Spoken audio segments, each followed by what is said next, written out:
भीमरूपी महारुद्रा वज्रहनुमान मारुति वनारी अंजनी सूता रामदूता प्रभंजना महाबळी प्राणदाता सकळा उठवी बळे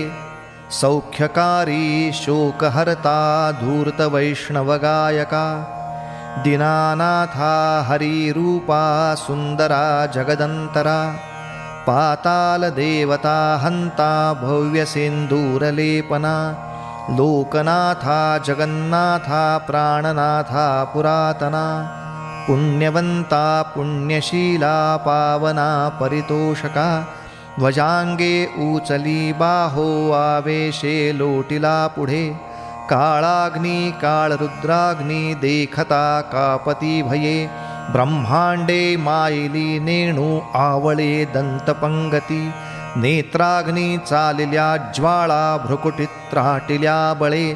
पुच्छते मुरडिले माथा किरीटी कुंडले बरी सुवर्ण कटिका सोटी घंटा किंकिणी नागरा ठकारे पर्वता ऐसा नेटका सडपातळू चपळांग पाहता मोठे महाविद्युल्लते परी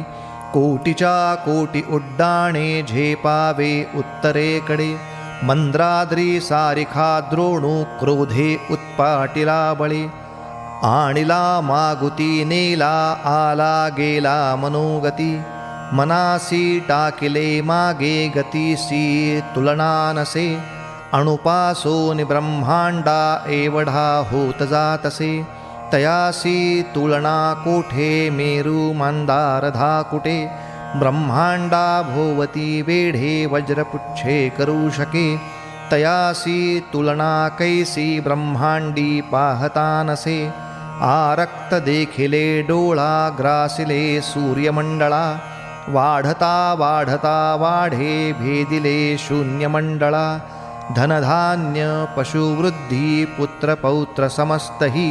पावती रूपविद्यादि स्तोत्रपाठे करोनिया भूतप्रेत संबंधाधि रोगव्याधि समस्तहि नासती तूटती चिंता आनंदे भीमदर्शने हे धरा पंधरा श्लोकी लाभली शोभली भली दृढदेहो निस्संदेहो संख्या चंद्रकला गुणे रामदासी अग्रगण्यू कपिकुलासी मंडणू रामरूपी अंतरात्मा दर्शने दोषनासती जय जय रघु।